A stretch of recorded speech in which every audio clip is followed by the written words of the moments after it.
प्रज्ञा प्रतिष्ठानको डबलीमा हामी आदरणीय लेखक जीवा लामिछानेको अक्षत अन्टार्कटिका विमोचनपछि हामी एकैछिन संवादको लागि बसिराखेका छौँ।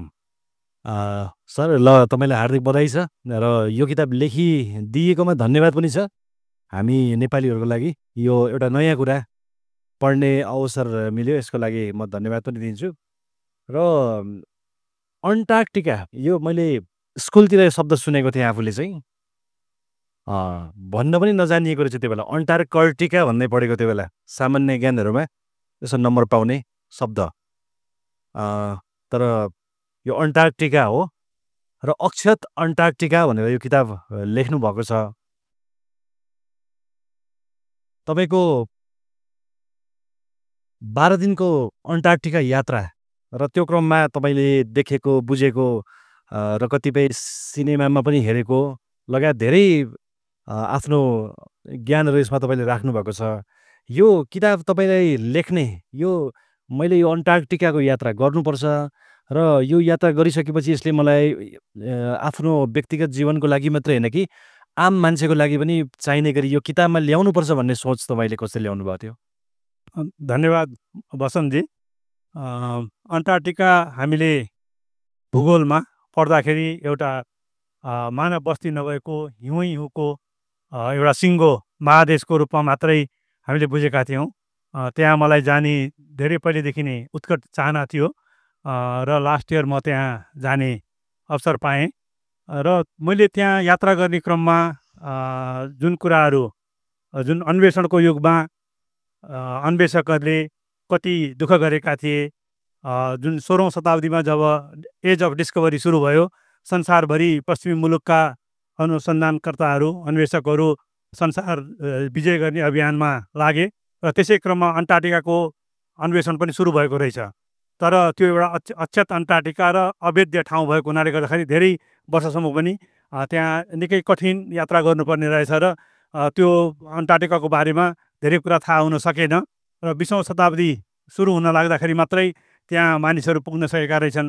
त्यसै क्रममा जुन त्यहाँ मैले गएर प्रत्यक्ष रूपमा देखेँ अनि जुन हामीलाई गाइडले बताएका कुराहरू अनि अन्वेषणको युगमा पाएका कठिनाइ दुःखहरू र अन्टार्कटिका 20औं शताब्दीमा जब अन्टार्कटिका दोहन सुरु भयो, दोहन भन्नाले विशेष गरेर त्यहाँको व्हेल र यो सिलहरूको चाहिने अत्याधिक सङ्ख्यामा लाखौँको सङ्ख्यामा मारिए, त्यसका कथा व्यथाहरू यी सबै बुझ्दाखेरि अनि पछिल्लो समयमा अहिले त्यहाँ पर्यटन पनि गराउँदो रहेछ। पर्यटन पनि गराउँदाखेरि पर्यावरण मैत्री पर्यटनको हामी कुरा गर्छौँ। पर्यावरणलाई पनि बचाएर कसरी पर्यटकहरूलाई यात्रा गराउन सकिन्छ भन्ने कुराहरू पनि मैले देखेँ र अन्टार्कटिकाको बारेमा केही लेख्छु भन्ने सोच्दै गर्दाखेरि संसारका धेरै भाषाहरूमा विशेष गरेर अङ्ग्रेजी भाषामा यति धेरै कृतिहरू लेखिएका रहेछन् र मलाई के लाग्यो भनेदेखि नेपाली भाषामा मैले लेखेको पाइनँ। मलाई के लाग्यो भनेदेखि नेपाली भाषामा लेख्न सकियो भने नेपाली भाषा पढ्ने पाठकहरूलाई पनि यो सायद रुचिकर होला भन्ने लागेर म लेख्छु भन्ने एउटा सोचसहित नै गएको थिएँ। र यसमा एउटा सानो प्रसङ्ग पनि म जोडिदिन चाहन्छु। यो 12 दिनको यात्रामा नै एक दुईवटा आर्टिकलहरू त लेख्न सहजै हुन्छ, तर किताबै कसरी तयार भयो भन्ने कुरा पनि म अन्टार्कटिका जान्छु भनेर कुरा गर्दै गर्दाखेरि फाइन प्रिन्टबाट हाम्रो निरजजी अनि त्यसै गरेर म अन्टार्कटिका जानुभन्दा अघिल्लो दिन मैले कुमार नगरकोटीसँग पनि अन्तर्वार्ता गरेको थिएँ र उहाँहरू दुवैजनाले मलाई के भन्नुभएको थियो भने तपाईँ त्यहाँ जाँदै हुनुहुन्छ भने र तपाईँ लेख्ने पनि अभ्यास गर्ने मानिस भएको हुनाले गर्दाखेरि त्यहाँको बारेमा एउटा किताबै लेख्न प्रयास गर्नुहोला भनेर मलाई त्यो एउटा टिप्स पनि दिएर पठाउनु भएको थियो। अनि कस्तो हुँदो रहेछ भनेदेखि लेख्छु भन्ने चाहिने मानसिकता लिएर जाने हो भनेदेखि, लेख्छु भन्ने चाहिने चेतसहित सोचसहित जाने हो भनेदेखि जे चिजमा हेऱ्यो भने पनि लेख्ने सामग्री चाहिँ फेला पर्दो रहेछ। मैले त्यो गत वर्ष अन्टार्कटिका यात्रा गर्दाखेरि मैले आफैले महसुस गरेको कुरा हो र त्यसैले त्यहाँ बस्दा बस्दै नै अन्टार्कटिकाको यात्रामा समय पनि हुन्थ्यो त्यहाँ, किनभने हामीहरूलाई जम्मा दिनमा 2 चोटि मात्रै अन्टार्कटिकाको ल्यान्डिङ गराउँथ्यो अनि अरू बेला हामी पानी जहाजमा यात्रा मात्रै गर्ने हो। ती सबै चिजहरूको चाहिँ त्यहाँ बस्दाखेरि नै त्यो जुन समय थियो मैले झन्डै 25,000 शब्द त त्यही नै तयार गरिसकेका थिएँ र त्यसलाई पछि अरू केही अनलाइनहरूमा अनि केही कुराहरू पुस्तकहरूमा पढ्दै जाँदाखेरि एउटा पुस्तकलाई पुग्ने सामग्री पनि जम्मा भयो र मलाई तपाईँले यो यात्रा गर्दा गर्दै उतै यात्राकै क्रममा त्यो 25,000 शब्द लेख्नु भएको? हजुर, त्यही नै तयार भइसकेको थियो र त्यसलाई पछि यो 1 वर्षको समयमा अरू बाँकी थप सूचनाहरू अनि त्यसैमा फ्युजन गराएर अनुभूति अनि प्लस आफ्नो चाहिने अनुभूति र पढेका केही सामग्रीहरू अनलाइनमा भेटेका केही सामग्रीहरूको फ्युजन गराएर यो पुस्तक तयार भएको छ। तपाईँको सरसर्ती संसार पढ्दाखेरि र देश देशावर पढ्दाखेरि चाहिँ त्यो तपाईँको अघि यहाँ भूमिले भन्नुभएको जस्तो घुमन्ते जीवनको एकदमै राम्रो प्रतिछाया त्यो दुईवटा किताबमा पाइन्छ। यो अक्षत अन्टार्कटिका पढ्दाखेरि चाहिँ तपाईँले यस्तो एउटा नोम्याड एउटा ठाउँमा लगेर हामीलाई विचरण गराउनुहुन्छ कि यहाँमध्ये हामी धेरैले त थाहा पनि छैन यो अन्टार्कटिका यो कतापट्टि पर्छ, यो जाने कताबाट हो? ल भनिदिनुहोस्, यो अन्टार्कटिका जाने कताबाट हो? यसका कता कता छन् यसका बाटाहरू? अन्टार्कटिका भनेको अब पृथ्वी गोलो छ र पृथ्वीको सबैभन्दा दक्षिणमा रहेको एउटा सिङ्गो महादेश हो र त्यसमा जाने रुटहरू 4-5वटा रुटहरू रहेछ। एउटा अर्जेन्टिनाको उस्वाया भन्ने पोर्ट हार्बर सिटी छ, त्यसलाई इन्ड अफ द वर्ल्ड पनि भन्ने चलन रहेछ र त्यो किन इन्ड अफ द वर्ल्ड भनेको भने त्यहाँभन्दा दक्षिणमा मानव बस्ती नै छैन, त्यो पुछारको बस्ती भएको हुनाले गर्दाखेरि त्यसलाई इन्ड अफ द वर्ल्ड भन्छ र त्यो हामी त्यहीँबाट गएका थियौँ। अर्को रुट चाहिने चिले, अन्टार्कटिका र चिले सँगसँगै छिमेकी देशहरू हुन्। चिलेको बाट पनि त्यहाँ अन्टार्कटिका जान सकिने रहेछ। अनि त्यस्तै गरेर अस्ट्रेलियाबाट पनि जाने रहेछन् केही मानिसहरू, दक्षिण अफ्रिकाबाट पनि जान मिल्छ र तर मैले यो यात्रा गर्ने तयारी गर्दै गर्दाखेरि सबैभन्दा छोटो रुट र आर्थिक हिसाबले पनि किफायती लाग्ने र यो पर्यटकहरूको लागि पनि धेरै पर्यटनमा लैजाने रुट चाहिने अन्टार्कटिकाको उस्वाया भन्ने ठाउँ रहेछ। तर त्यसको चाहिने यात्रा गर्दाखेरि झन्डै 42 घन्टासम्म चाहिँ एकदमै ठुल्ठुला छालहरू आउने ड्रेक प्यासेज भन्ने ठाउँ छ, त्यो क्रस गरेर जाने पर्ने रहेछ। पहिले त 100-150 वर्ष अगाडिसम्म त त्यो ड्रेक प्यासेज असाध्यै डरलाग्दो ठाउँ थियो। पहिलेका जहाजहरूले त्यो ड्रेक प्यासेजमा यात्रा गर्दाखेरि इतिहासमा के पाइयो भनेदेखि 800वटा जहाजहरू र 20,000 नाविकहरूको त ज्यान गुमाएको रहेछ त्यो ड्रेक प्यासेजमा। तर अहिलेका पानी जहाजहरू चाहिँ ती सबै कुरालाई थेग्नी गरेर बलियो हुने गरेर बनाएको हुन्छ र त्यति रिस्क पनि छैन। तपाईँ त्यसैबाट जानुभयो? त्यसैबाट हामी गएका थियौँ, उस्वाया हुँदै। उस्वाया तपाईँ जानुभयो। किताबमा पढ्दाखेरि त्यो प्रश्न आउँछ। यो किताबको राइटिङ टेक्निक चाहिँ मलाई रमाइलो लाग्यो खासमा। तपाईँको अघिल्लो किताबहरूमा चाहिँ हामीले जे ट्राभलग भनेर पढिराखेका हुन्छौँ अरू किताबमा त्यसैको शैली हाबी छ। तर यो अक्षत अन्टार्कटिकामा आउँदाखेरि चाहिँ तपाईँ कहीँ चाहिँ हामी साहित्यमा त्यसलाई एपिस्टोलरी फर्मेट भन्छौँ, कहिले चिठी लेखेर बताउने होइन, कहिले चाहिँ अब डायलोजिक फर्महरू राख्ने, कुनै कुरा भन्नु पऱ्यो भने संवादको सहारा लिने। अनि आजभन्दा 450 वर्ष अगाडिको पुर्खाको कोही पात्रसँग चाहिँ मजाले आज भेटेर कुराकानी गरे जस्तो टाइम ट्राभल गरे जस्तो ढङ्गले चाहिँ गर्ने यो विभिन्न तरिका। अनि कहीँ चाहिँ ड्रिम सिक्वेन्सहरू पनि ल्याउने, सपनाको व्याख्या गर्दै गर्दै चाहिँ कुराहरू गर्ने भनेर चाहिँ यो तपाईँले 4-5वटा नयाँ टेक्निकहरू यो किताबमा राख्नुभएछ। मान्छेहरूले चाहिँ के ठान्छन् भने नन फिक्सनको किताब लेख्नु भएको हो, ट्राभलहरू लेख्या हो, ट्राभल राइटिङ हो। यो तपाईँले यो 4-5वटा नयाँ टेक्निक चाहिँ किन गर्नुभयो भन्ने लाग्न सक्छ, यो तपाईँले किन गर्नुभयो? यसमा तपाईँले भने जस्तै नि अब पहिलाको मेरो जुन यात्राहरू भनेको आफ्नो अनुभूति प्लस त्यहाँको घुमेको ठाउँको भूगोल, राजनीति, त्यहाँको मानिसको रहनसहनलाई एकदम सपाट तरिकाले एकदम सोझो बाटोबाट मात्रै मैले लेखेको थिएँ। तर यसमा चाहिँ यसलाई अलिकति थोरै फिक्सनाइज जस्तो अलिकति आख्यानीकरण पनि गरौँ भनेर, जस्तो हामी फिल्म हेर्दाखेरि फ्ल्यासब्याकमा केही कुराहरू आउँछन् नि, त्यो स्टाइल मात्रै चेन्ज गरेको हो होइन। तर यो यात्रा नै हो र त्यसमा केही सूचनाहरू छन् अनि यात्राका अनुभूतिहरू छन्। थोरै यसलाई केही प्रसङ्गहरूमा चाहिने इतिहासका पात्रहरूसँग मैले सपनामा संवाद गरेको छु। कुनै कुनै पात्रहरू आएर सपनामा तर्साउँछन्, यस्तै खालको त्यो खालि यो आख्यानीकरण गर्ने क्रममा यो मैले पछ्याएको चाहिने एउटा बाटो मात्रै हो। तर यो समग्रमा चाहिँ एउटा यात्रा मात्रै हो र एउटा ठाउँको मात्रै यात्राको सङ्ग्रह हो। अन्टार्कटिका भनेपछि चाहिँ मान्छेलाई एकदमै त्यो कस्तो होला, मान्छेविहीन बस्ती पनि चाहिन्छ त्यहाँ, त बस्तीविहीन ठाउँ होइन। त्यो खासमा त्यहाँ कस्तो कस्तो कुरा हुन्छ, के पाइन्छ त्यहाँ? अब जीवजन्तु के हुन्छन्, पेन्गुइन, सिल लगायतका तपाईँहरूले कुरा पनि गर्नुभएको छ होइन। त्यो के हुन्छ, त्यो कस्तो खालको भूभाग हुन्छ? जस्तो हामीले यहाँ पहाडहरू देखेका हुन्छौँ, हिमाली भेगहरू देखेका हुन्छ, समतल तराई हुन्छ, नदीहरू छन् होइन, अन्यत्र समुद्रहरू हुन्छन्। त्यहाँ चाहिँ कस्तो कुरा हुन्छ अन्टार्कटिकामा चाहिँ? अन्टार्कटिका अब एउटा हिउँको चाहिने महादेश हो र त्यो महादेशको एउटा सानो छेउमा मात्रै हो। यो नर्थ अन्टार्कटिक पेनिन्सुला भन्ने ठाउँमा उत्तर पश्चिमी प्रायद्वीपमा मात्रै हामी गएका हौँ र समग्रमा भन्दाखेरि चाहिँ नि अन्टार्कटिका हिउँको एउटा चाहिने महादेश हो र त्यो एकदमै ठुलो छ, विशाल छ। 4.2 मिलियन 42 लाख स्क्वायर किलोमिटर क्षेत्रफल भएको त्यो एउटा महादेश हो र त्यसमा जीवजन्तुहरू पनि धेरै कम छन् हिउँको कारणले गर्दाखेरि र विशेष गरेर त्यहाँ पाइने जीवजन्तुहरूमा व्हेलहरू हो, अन्टार्कटिकाको समुद्रको छेउमा पाइने। त्यसै गरेर पेन्गुइनहरूको बस्ती जसरी पोलर बियर चाहिने नर्थ पोलमा हुन्छ अनि पेन्गुइनहरू चाहिने अन्टार्कटिकाको मा र अनि केही त्यो वरपरका देशहरूमा मात्रै हुन्छन्। त्यसै गरेर सिलहरू त्यो भालु जस्तो घिस्रेर हिँड्ने जनावर अनि केही चराचुरुङ्गीहरू र अरू यिनै हुन् त्यहाँको हुने जीवजन्तुहरू। र त्यहाँको एक्टिभिटीको कुरा गर्दाखेरि अब हामी धेरै जस्तो पानी जहाजमै जाने हो र केही दिनमा हरेक दिन 2 चोटिसम्म त्यसलाई हामीलाई बोटबाट चाहिँ त्यहाँ लिएर जाने गरिन्थ्यो र त्यहाँ त्यो ठाउँको विशेषताको बारेमा कहीँ चाहिने यो वैज्ञानिक अनुसन्धान केन्द्रहरू हुन्थे, कहीँ चाहिने त्यो यो व्हेललाई प्रशोधन गर्ने केन्द्रहरू जुन अहिले खण्डहरको रूपमा बसिरहेछन् त्यस्ता ठाउँहरूको अवलोकन गरिन्थ्यो। अनि कुनै ठाउँहरूमा एक ठाउँमा त हामीलाई अन्टार्कटिकामा पोस्ट अफिस पनि रहेछ। पोस्ट अफिसको चलन अहिले आम रूपमा चाहिँ हटिसकेको छ, तर अन्टार्कटिकामा सबभन्दा पुछारको पोस्ट अफिस भनेर पेन्गुइन पोस्ट अफिस त्यसलाई नाउँ दिएको छ। त्यहाँ पोस्ट अफिस पनि राखेको रहेछ।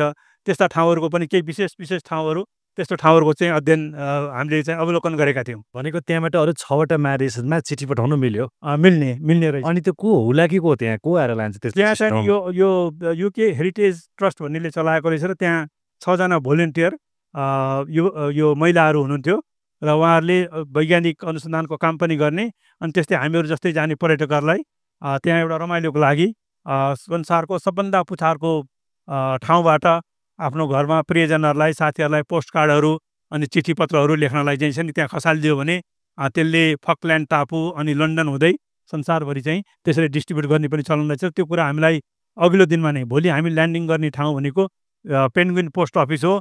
तपाईँहरूलाई पनि केही पोस्ट कार्डबाट केही रमाइलो कुराहरू चाहिँ नि पोस्ट गर्न मन लाग्यो भने आफ्नो प्रियजनहरूलाई खसाल्न सक्नुहुन्छ भनेको हुनाले गर्दाखेरि मैले अघि नै भनिहालेँ, म चाहिँ के लेख्छु भन्ने सोचले गएको थिएँ। अनि मैले पनि रमाइलोको लागि बेलुका नै अघिल्लो दिन नै एउटा चिठी ड्राफ्ट गरेको थिएँ र घरमा पठाएको थिएँ। त्यो चिठी 1 महिना लगाएर मेरो मेल बक्समा आइपुगेको थियो जर्मनीमा। तर त्यो चिठी चाहिँ घरमा निकाल्ने बेलामा तपाईँ आफै पुग्नु भएछ होइन? मेल बक्स खोल्दाखेरि मैले आफैले त्यो चिठी चाहिँ नि पाएको थिएँ। रमाइलो। अन्टार्कटिका अब कत्रो होला भन्ने हामीलाई धेरैले जिज्ञासा होला। हामीले चाहिँ गुगल पनि गरेको होला कतिले।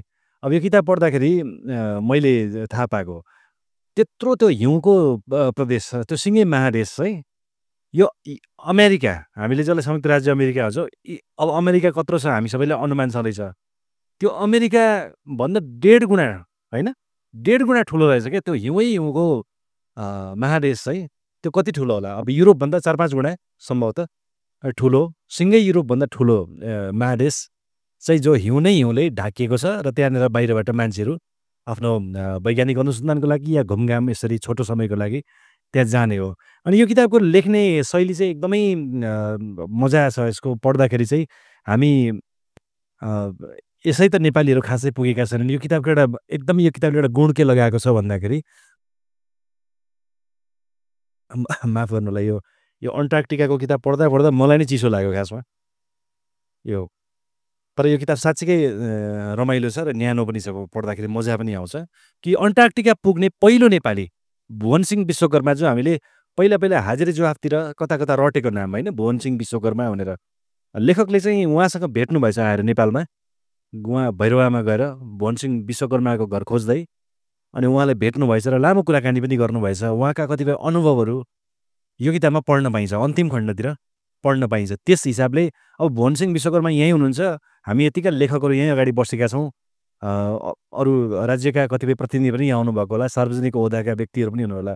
तर त्यस्तो अन्टार्कटिकामा गएर एउटा समयमा गएर खोज अन्वेषण गरेको व्यक्तिसँग हामीले चाहिँ खासै धेरै भेट्नुपर्छ, कुरा गर्नुपर्छ भन्ने ठानेका रहेनछौँ। त्यो हामीले याद नगरेको पाटोतर्फ पनि लेखकले हामीलाई झकझकाइदिनु भएको छ। र उहाँको भावना के होला, अहिले त उहाँ यहीँ हुनुहुन्छ अहिले पनि, उहाँको भावना के होला भन्ने कुरा पनि हामीले थाहा पाउँछौँ। अनि मलाई यो किताब पढिसकेँ, सबै मलाई मजा लाग्यो।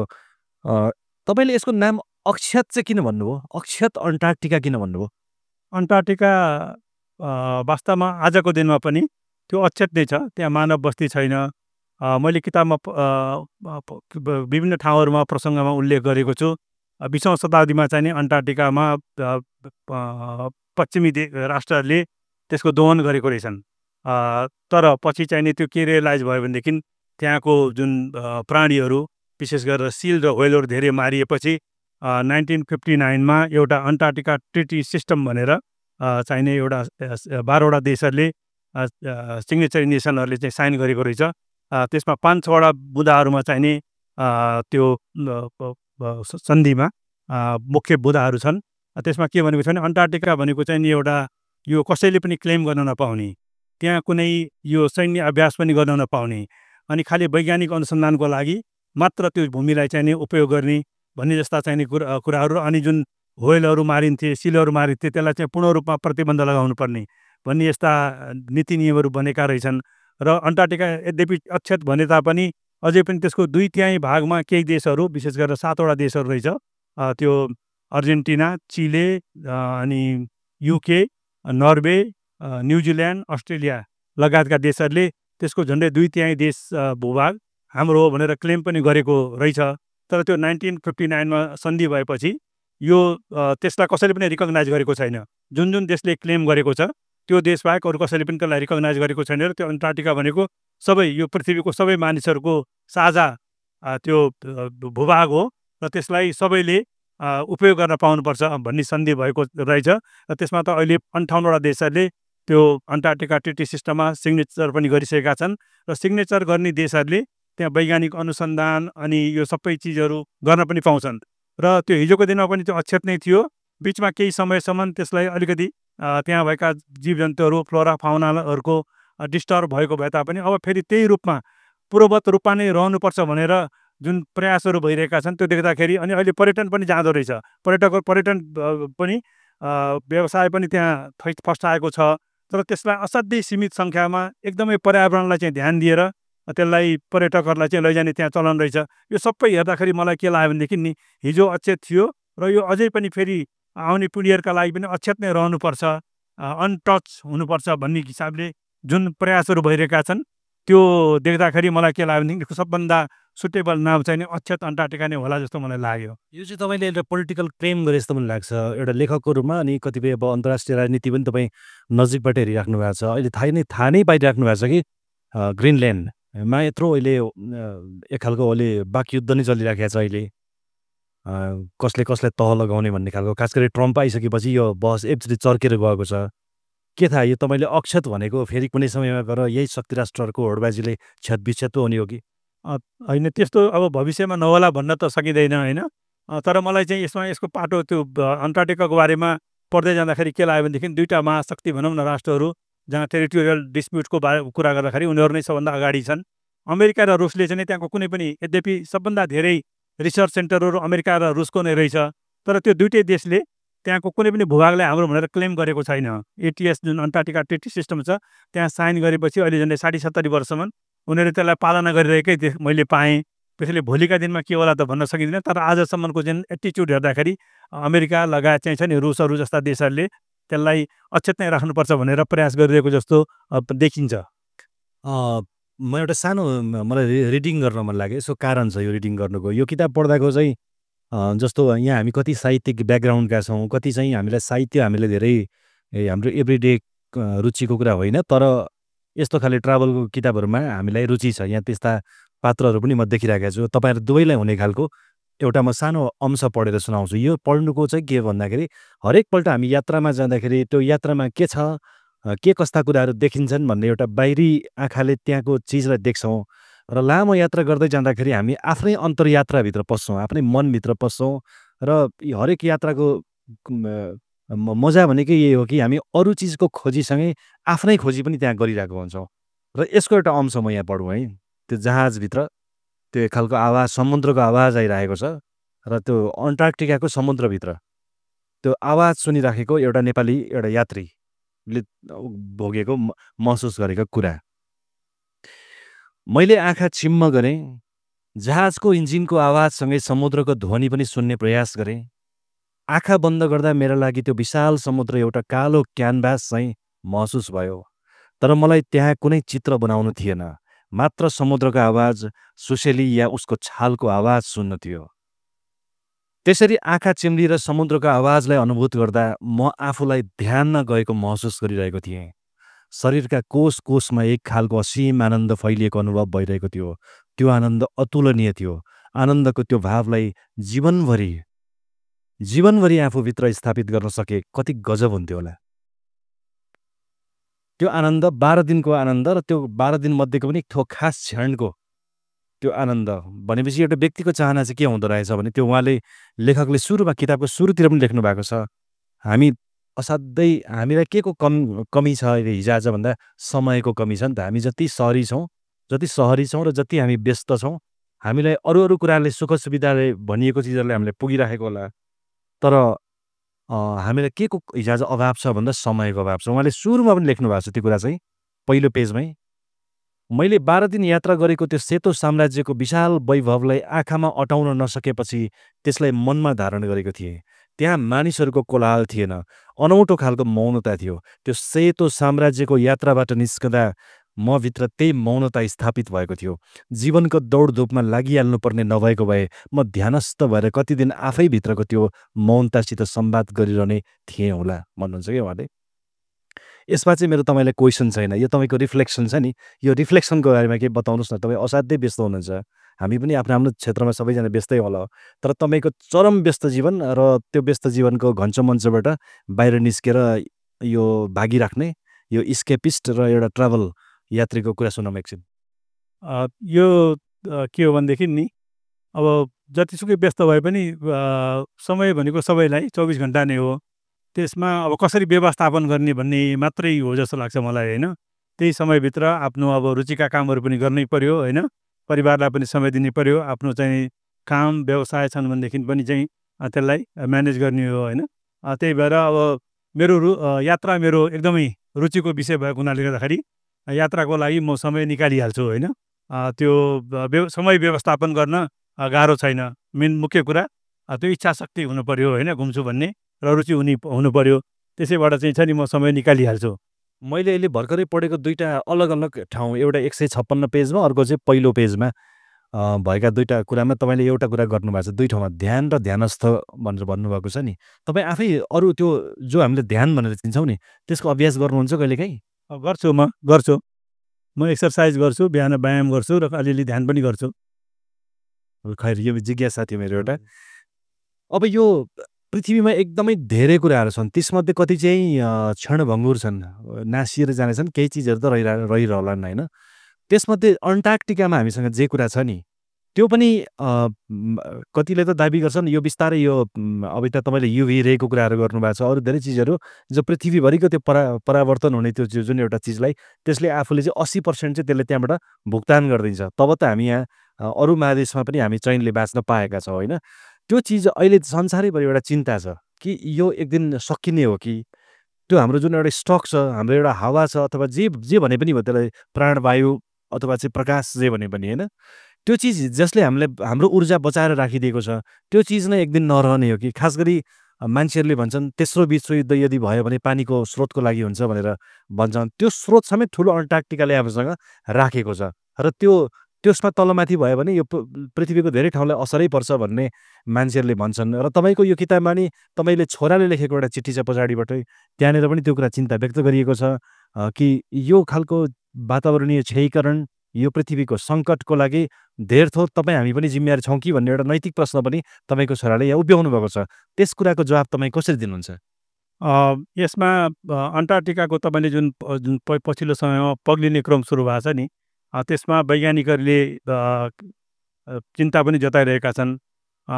तर हामीलाई त्यो यात्रामा रहँदाखेरि, क्रुज यात्रामा यो कर्नेल युनिभर्सिटीको प्रोफेसर हुनुहुन्थ्यो वैज्ञानिक, उहाँले एउटा लेक्चर दिनुभएको थियो र उहाँले के भन्नुभएको थियो भनेदेखि अहिलेकै टाइममा उहाँको फेरि के छ भनेदेखि यो जुन ग्लोबल वार्मिङ छैन भन्ने कुरामा पनि समाज चाहिँ डिभाइडेड छ, होइन।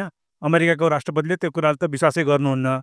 अनि उहाँको पनि के थियो भने यो ग्लोबल वार्मिङ भनेको चाहिँ छ नि यो बकवास हो भन्ने खालको थियो उहाँको चाहिँ नि लेक्चरको थिम। र उहाँले के भन्नुभयो भनेदेखि अहिलेकै टाइममा जुन पग्लिने क्रम भइरहेछ त्यही क्रममा पग्लियो भने पनि अन्टार्क्टिकामा यति धेरै हिउँ छ कि त्यो पग्लिनलाई 1000 वर्ष लाग्छ अरे उहाँले भनेअनुसार होइन। र त्यसको बारेमा के भनिन्छ भनेदेखि त्यसको सरदर थिकनेस नै अन्टार्क्टिकामा भएको सरदर थिकनेस 1700 मिटर छ। कुनै ठाउँमा त 6-7 किलोमिटर छ, कुनै ठाउँमा अलिकति कम होला। अब त्यो उत्तर पश्चिम पेनिन्सुलामा चाहिँ नि धेरै ठाउँमा हिउँ पग्लेकै देखियो। र सबभन्दा बढी चाहिँ नि अन्टार्क्टिकामा हिउँ पग्लेको ठाउँ चाहिँ नि त्यही हो। त्यही चाहिँ नि यो हिउँहरू आइसबर्गहरू तैरिरहेको पनि हामीले जाँदाखेरि देख्यौँ। र जहाँसम्म पर्यावरणको कुरा छ, पर्यावरण मैले चाहिँ त्यहाँ के अनुभव गरेँ भने अघि मैले सुरुमा पनि भने प्रसङ्गमा पछिल्लो समयमा जस्तो 1980को दशकतिर जब ओजन तह विशेष गरेर अन्टार्क्टिकाको ओजन तह चाहिँ पातलियो र पातलिएको मात्र होइन कि भुवाङ नै पर्यो भनेर चाहिँ छ नि जुन चिन्ता जनाइयो। त्यसपछि त्यो विशेष गरेर चाहिँ नि यो रेफ्रिजरेन्टहरूले कारणले गर्दाखेरि हुँदो रहेछ। र अनि त्यसमा जुन मोन्ट्रियल ट्रिटी भएको छ त्यसले अन्टार्क्टिकाको पर्यावरणलाई विशेष गरेर ओजन तह बचाउनको लागि भनेर धेरै प्रयासहरू भएका रहेछन्। र अहिलेको वैज्ञानिक तथ्यले के भन्छ भने त्यो ओजन तह चाहिँ नि एकदमै भरिँदै आएको छ। त्यसको चाहिँ छ नि अब 15-20 वर्षमा त पहिलेको लेभलमा पुग्छ भन्ने पनि वैज्ञानिकहरूको चाहिँ अनुमान छ। त्यसैले गर्दाखेरि चाहिँ अब मलाई चाहिँ के लाग्यो भनेदेखि त्यहाँ पुगेर फर्केर आउँदाखेरि पर्यावरण मैत्री पर्यटन पनि गर्ने र अन्टार्क्टिकालाई बचाउनुपर्छ भनेर सरकारवाला सबै पक्षहरू चाहिँ एकदमै सचेत भएको मैले पाएको छु। र अन्टार्क्टिकामा जुन हिसाबले हिउँ पग्लेको छ त्यो पनि सायद मलाई रोकिन्छ जस्तो लाग्छ मलाई आफैलाई पनि पछिल्लो समयमा चाहिने जुन प्रयासहरू भइरहेका छन् ती हेर्दाखेरि। र अर्को कुरा मैले यसैमा जोड्न चाहेको प्रसङ्ग चाहिँ के छ भन्नुहुन्छ भने यही पर्यावरणको कुरा गर्दाखेरि अन्टार्क्टिका एउटा यस्तो ठाउँ हो जहाँ चाहिने नीति नियमहरू बनेको छ। यो IAATO भन्ने रहेछ, अन्टार्क्टिका टुर अपरेटर्स एसोसिएसन भन्ने। उनीहरूले आफ्नो नियमहरू बनाएको छ र त्यो नियमहरूलाई उनीहरूले अक्षरशः पालन गरेका छन्। जस्तो अब पर्यटकहरूलाई त्यहाँ 100जनाभन्दा बढी पर्यटकहरू एकचोटिमा अन्टार्क्टिकामा ल्यान्ड गर्नै पाउँदैन। अनि हामीलाई लिएर जाने जुन पानी जहाज छ त्यो पानी जहाज अन्टार्क्टिकामा हार्बर अन्टार्क्टिकाको जमिनलाई छोएर त्यसलाई त्यहाँ रोक्नै पाइँदैन। त्यो चाहिँ 4-5 किलोमिटर पर वरा नै पानीमा त्यसलाई एन्करेज गर्छ। र अनि पर्यटकहरूलाई चाहिँ नि त्यो जोडियाक बोट भन्छन् उनीहरूले, त्यो बोटमा चाहिँ नि 15-20 जना गरेर त्यहाँ ल्यान्डिङ गराउने हो। र जम्मा 1.5 घन्टा 2 घन्टाभन्दा बढी त्यहाँ हिँड्न पनि पाइँदैन र त्यहाँ बस्न पनि पाइँदैन। त्यहाँ भएको जनावरहरूलाई 5 जस्तो पेन्गुइनहरूलाई 5 मिटर अनि सिलहरूलाई 15 मिटर परबाट हेर्नुपर्छ। त्यहाँ कुनै फोहोरहरू फाल्न पाइँदैन। यतिसम्म कि हामीहरू मलाई सबभन्दा त्यहाँको एकदम प्रभाव पारेको चाहिने के हो भनेदेखि हामीले जुन कोभिडको बेलामा एकदमै हातहरूलाई सेनिटाइज गरेर चाहिँ बस्ने चलन थियो नि, त्यहाँ जाने हरेक पटक हामी जाँदाखेरि हामीले त्यो बुट लगाउनु पर्थ्यो। त्यो बुटलाई चाहिँ त्यो सेनिटाइज गरेको पानीमा चोबलेर मात्रै हामी त्यहाँ जान पाइन्थ्यो।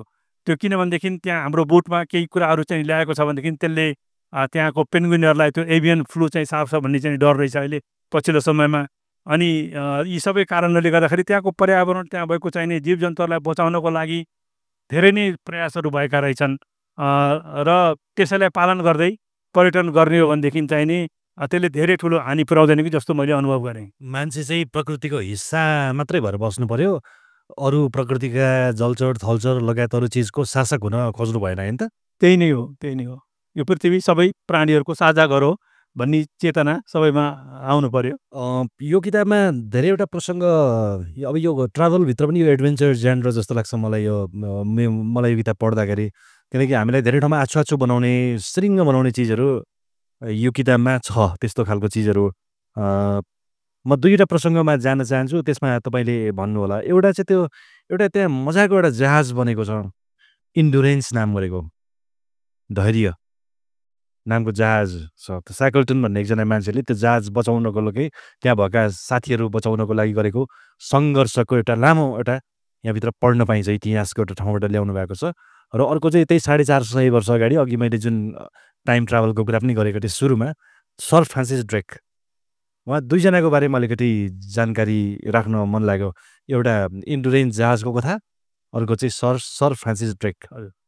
यो फ्रान्सिस ड्रेक अन्टार्क्टिका पत्ता लगाउने, यो पृथ्वीलाई सर्कमनेभिगेट गर्ने क्रममा धेरै अभियानहरू भएका थिए।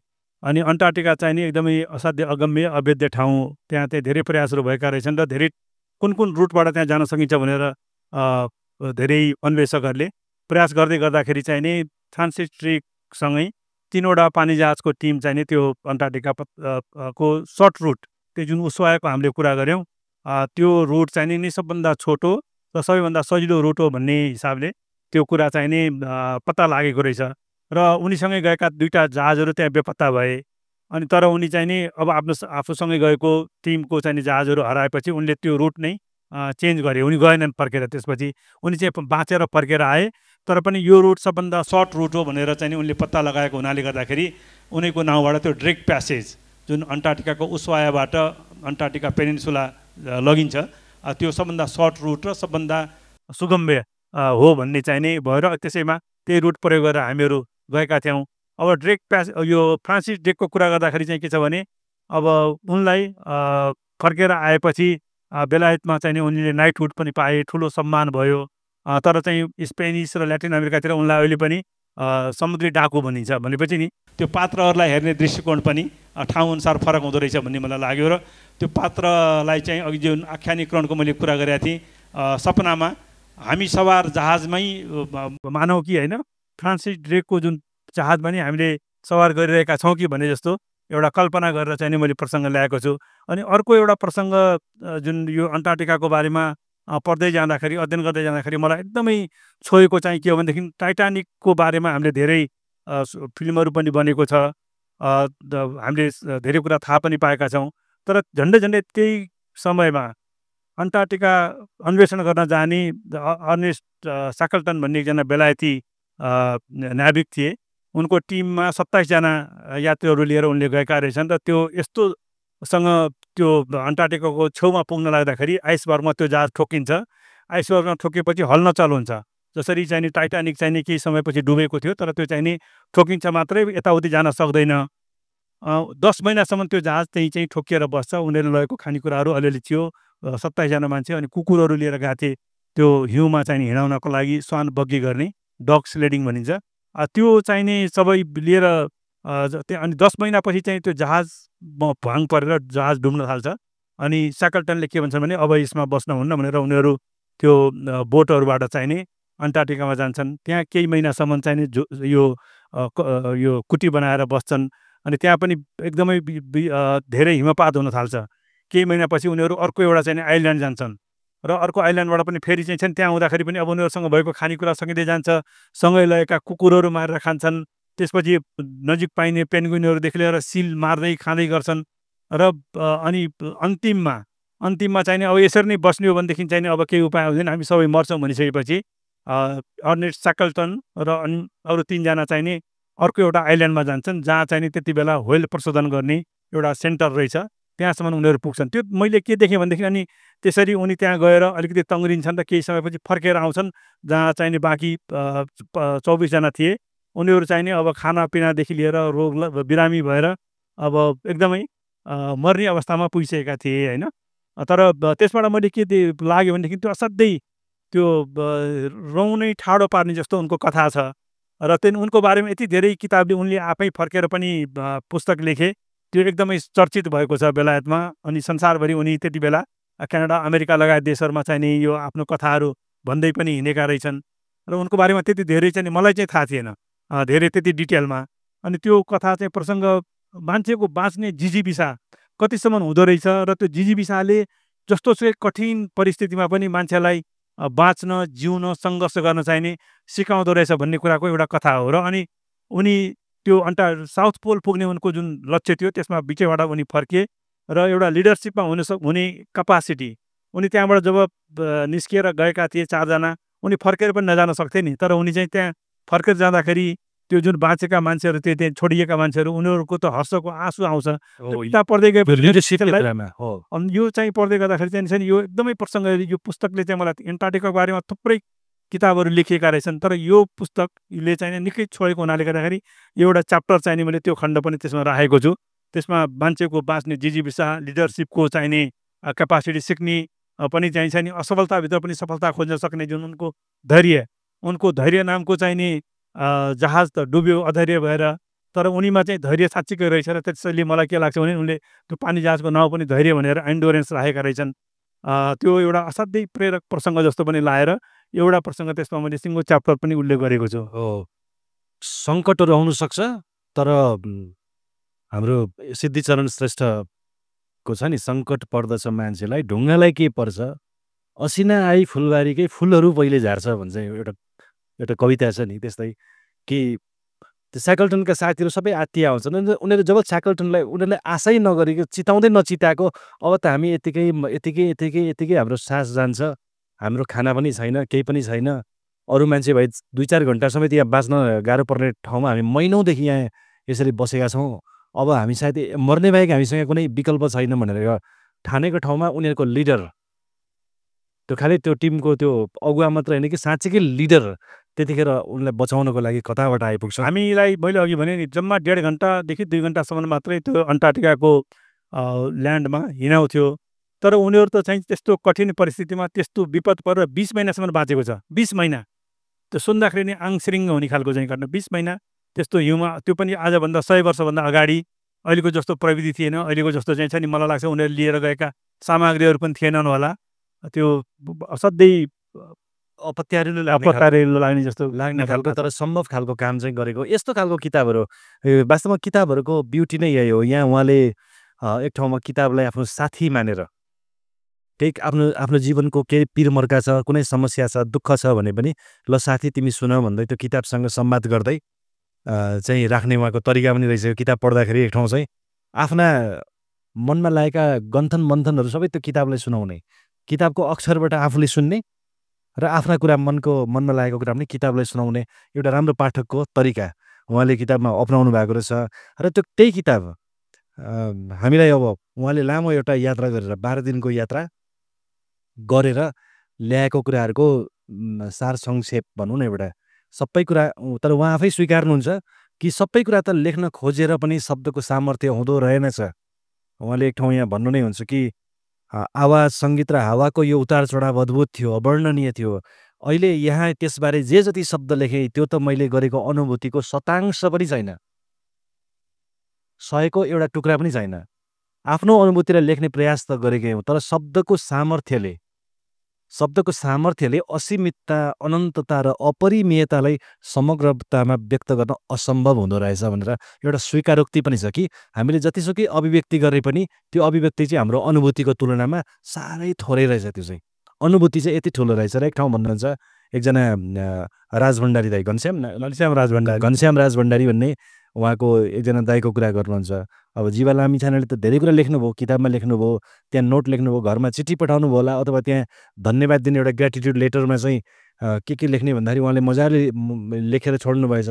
अनि ल तिमीले त सबै कुरा लेखेछौ, म त अब तिमीलाई जस्तो मलाई लेख्न पनि आउँदैन, म त ल तिमीले जे लेख्यौ मेरो पनि त्यही हो भनेर उहाँले एउटा पोइन्टमा भन्नुहुन्छ।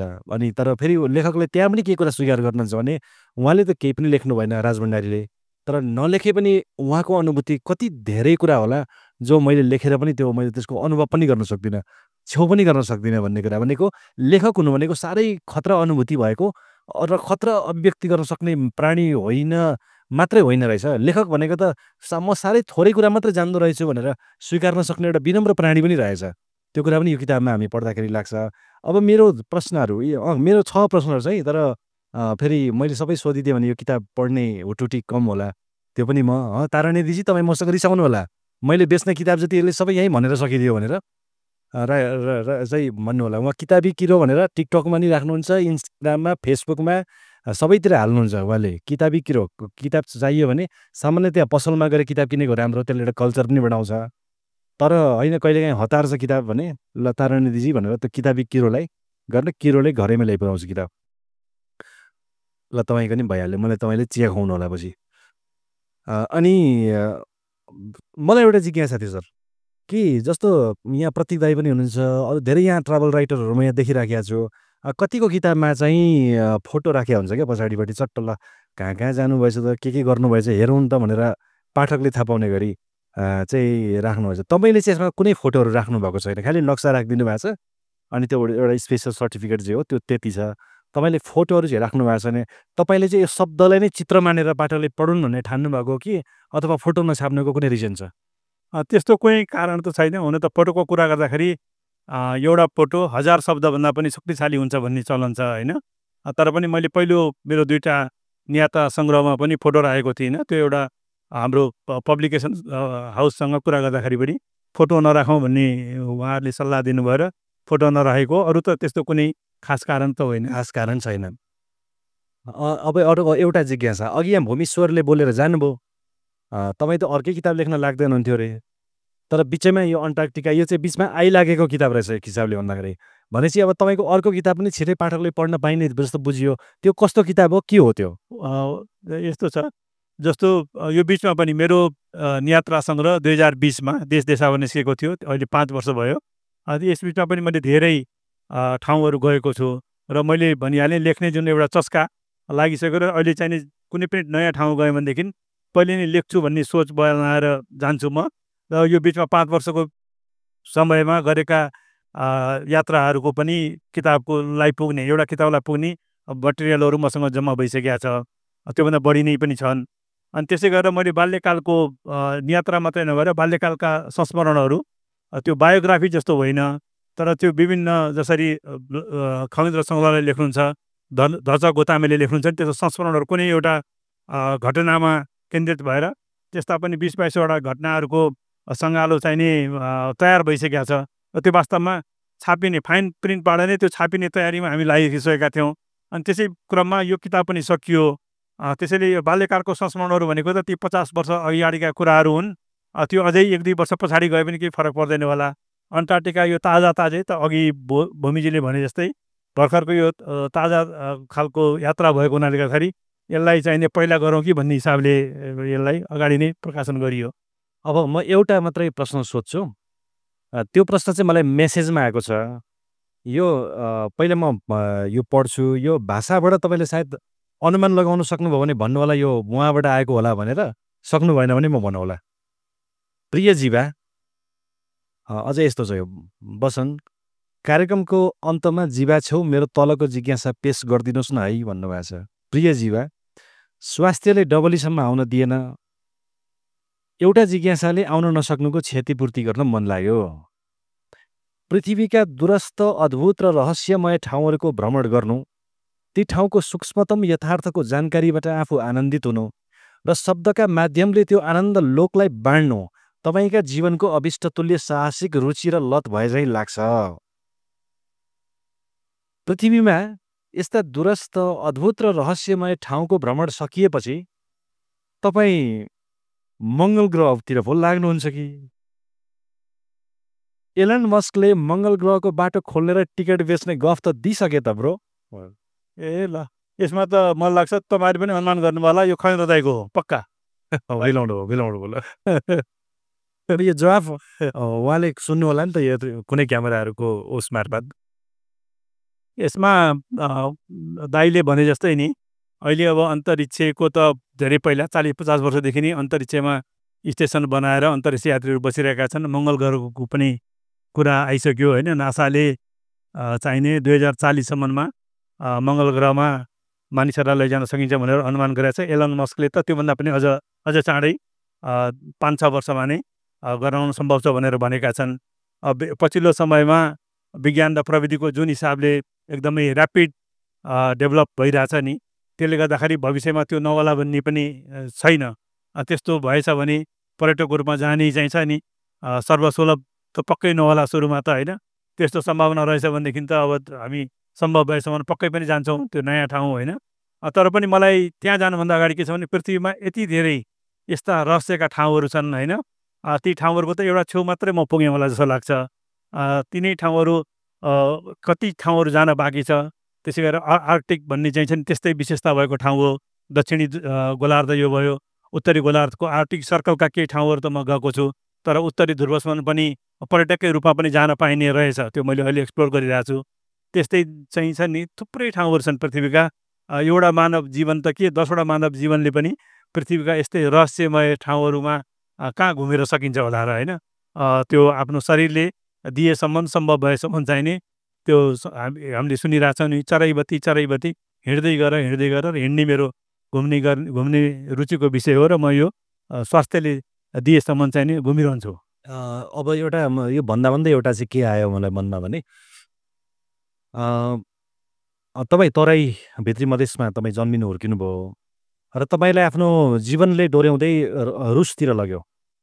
सम्भवतः तपाईँ नेपालको हिमाली जिल्लाहरूभन्दा पहिले रुस पुग्नुभएको हुनसक्छ, मेरो अनुमान हो यो चाहिँ।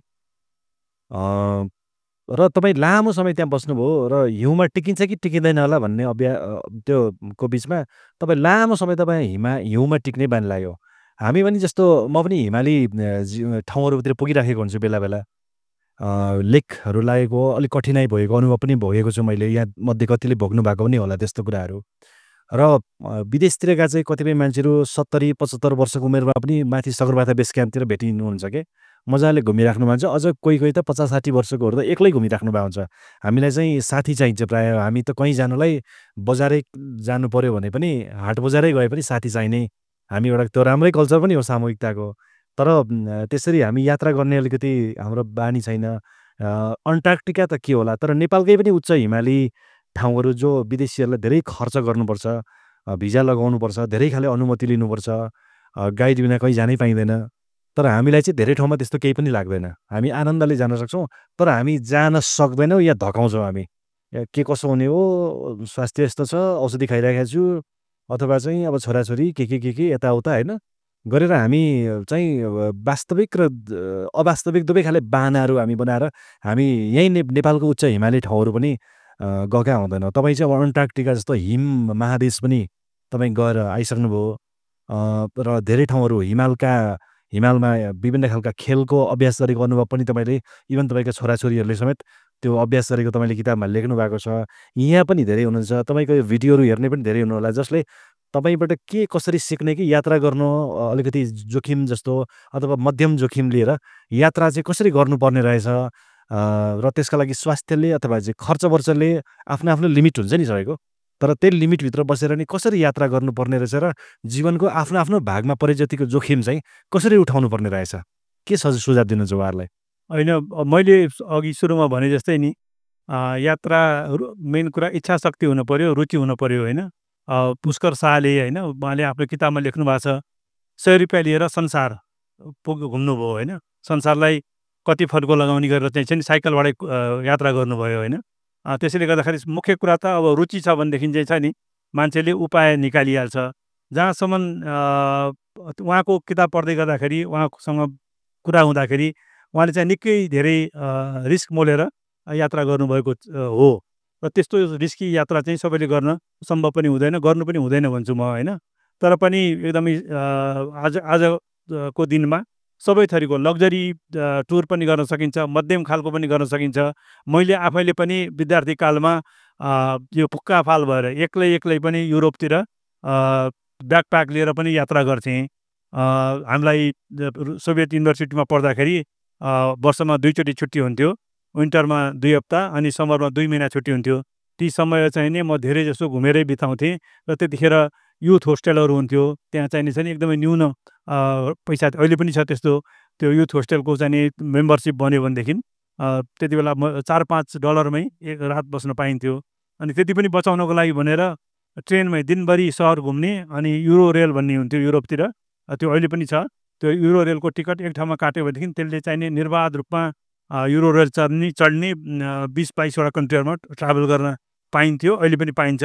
दिनभरि कुनै सहरमा घुम्यो अनि त्यसपछि राति चाहिँ नि त्यो होटेलको बस्ने खर्च बचाउनको लागि भनेर अनि ट्रेनमै हामी सुत्थ्यौँ। त्यसरी पनि यात्रा गरिन्थ्यो। त्यही भएर चाहिँ नि इच्छा हुने हो भनेदेखि if there is will there is way भने जस्तै नि, जहाँ चाह वहाँ राह भने जस्तै नि, यात्रा गर्ने चाहना हुनु पर्यो, उपायहरू त निस्किहाल्छन्। चरैवती। ल, यहाँलाई धन्यवाद छ, फेरि एकपल्ट बधाई छ।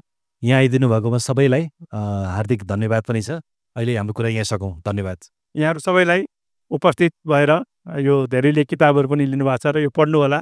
र यसमा मैले फिडब्याक पाएँ भनेदेखि नि मैले त्यसलाई आगामी संस्करणहरूमा सुधार्ने अथवा चाहिँ छ नि यी अवसरहरू पनि मिल्नेछन्।